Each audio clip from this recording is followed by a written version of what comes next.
অগ্নিকন্যা ছিলেন একসময়, পরে ঘুগনিকন্যা হলেন, এখন তো ফাইল চোর হয়ে গেলেন। গোটা ভারতবর্ষের মানুষ অনেক কিছু চুরি দেখেছে। কংগ্রেস আমলে ছাতা চুরি দেখেছি আমরা কালমাটি সাহেবের, 2G 3G 4G জিজাজি অনেক কিছু দেখেছি, তো ফাইল চুরি এই প্রথম বাংলার মানুষ আর ভারতবর্ষের মানুষ প্রথম দেখলো। ভোট প্রচার এসব শুরু হয়ে গেছে, যে সংস্থার হাতে তৃণমূলের তথ্য ভাণ্ডার 5 বছর বাদে মনে হলো, আর যদি সেই সময়ের মামলার কেস হয় তখন এই সংস্থার মালিক যিনি ছিলেন তো তার বাড়িতে যায়নি কেন? ওর যে রেডটা নাটক, আসল উদ্দেশ্য এই সংস্থার কাছে তৃণমূলের ক্যাম্পেইন ডিটেল থাকবে, সেগুলো ঘুরপাতে বিজেপির কাছে নিয়ে আসে। সূত্রের খবর, আইপ্যাক তল্লাশি কাণ্ড নিয়ে সোমবার সুপ্রিম কোর্টের প্রধান বিচারপতির দৃষ্টি আকর্ষণ করতে পারে ইডি। এদিকে রাজ্য সরকার যেহেতু ক্যাভিয়েট দাখিল করেছে, সেক্ষেত্রে সুপ্রিম কোর্টকে তাদের বক্তব্য শুনতে হবে। ইতিমধ্যে ইডি এবং তৃণমূল দুপক্ষ হাইকোর্টে মামলা করেছে। জোড়া মামলার শুনানি রয়েছে 14ই জানুয়ারি। আইপ্যাকের অফিসে বেআইনিভাবে প্রবেশ এবং চুরি করার অভিযোগের পরিপ্রেক্ষিতে ইতিমধ্যে ইসিপিএস বা ইলেকট্রনিক কমপ্লেক্স তারা তদন্ত শুরু করেছে এবং সেই তদন্তের নিরিখে গতকাল রাত্রেবেলাতে এসে তদন্তকারী যে দল রয়েছে, ঠিক এই যে গোদরেজ ওয়াটার সাইড বিল্ডিং, সেখানে যে এন্ট্রি অর্থাৎ প্রবেশ পথ এবং বাইরে যাওয়ার পথ, এছাড়াও 11 ফ্লোরে যেখানে আইপ্যাকের অফিস রয়েছে সেখানকার সিসিটিভি ফুটেজ ইতিমধ্যে তারা সংগ্রহ করেছে। শুধুমাত্র তাই নয়, সেই 8 তারিখে সকাল থেকে শুরু করে একদম রাত পর্যন্ত ইডি অফিসারদের আনাগোনা বা সেন্ট্রাল ফোর্সের আনাগোনা সহ যাবতীয় যে সমস্ত ছবি বা ভিজুয়ালস যা রেকর্ড করা ইতিমধ্যে হয়েছিল, সেই হার্ড ডিস্কও বাজেয়াপ্ত করা হয়েছে ইসিপিএস থানার তরফে। পুলিশ সূত্রে আরও দাবি, ইডির তল্লাশির দিন সকাল থেকে কারা দায়িত্বে ছিলেন সেই নামের তালিকা চাওয়া হয়েছে। প্রতীক জৈনের ফ্ল্যাটের পরিচারিকা সহ কয়েকজনের বয়ান রেকর্ড করেছে পুলিশ। অন্যদিকে তল্লাশি অভিযানে আসা ইডির টিম সম্পর্কে খোঁজখবর শুরু করেছে পুলিশ।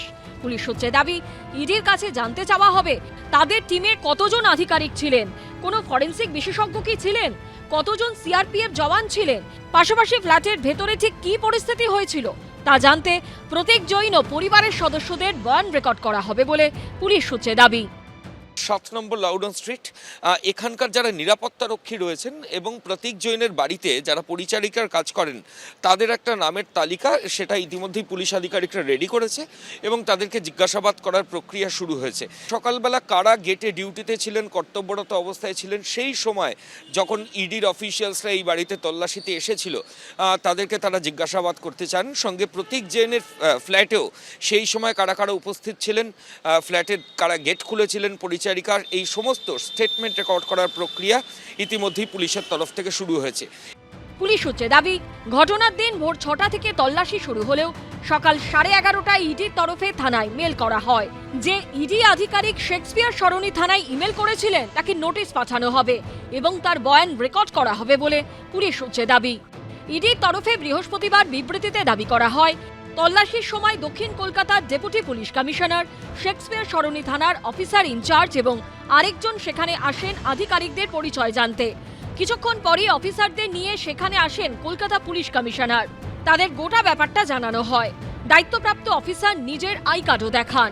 তল্লাশি ঘিরে এই টানাপোড়েন নিয়ে চলছে রাজনৈতিক তরজাও। কলকাতা পুলিশ ডিভিআর নিয়ে গিয়ে ফরেনসিকে পাঠিয়েছে প্রতীক জৈনের বাড়ি থেকে, জৈনের বাড়ি কলকাতা পুলিশ ডিস্ট্রয় করার জন্য নিয়েছে ফরেনসিকে। কোনো লাভ হবে না। এনফোর্সমেন্ট ডাইরেক্টরেট ইন্টারন্যাশনাল পেশাদার সংস্থা, বিধাননগর কমিশনারেট এবং কলকাতা পুলিশ তারা এর বিরুদ্ধে তদন্ত করবে এবং তদন্ত করে মানুষের সামনে আমরা নিয়ে আসব কিভাবে ইডি রাজনৈতিক চক্রান্ত করে বাংলা দখল করার জন্যে বিজেপিকে সাহায্য করার চেষ্টা করছে।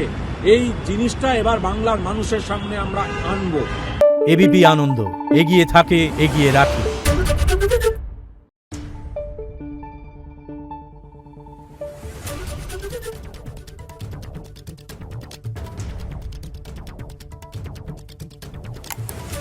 Thank you.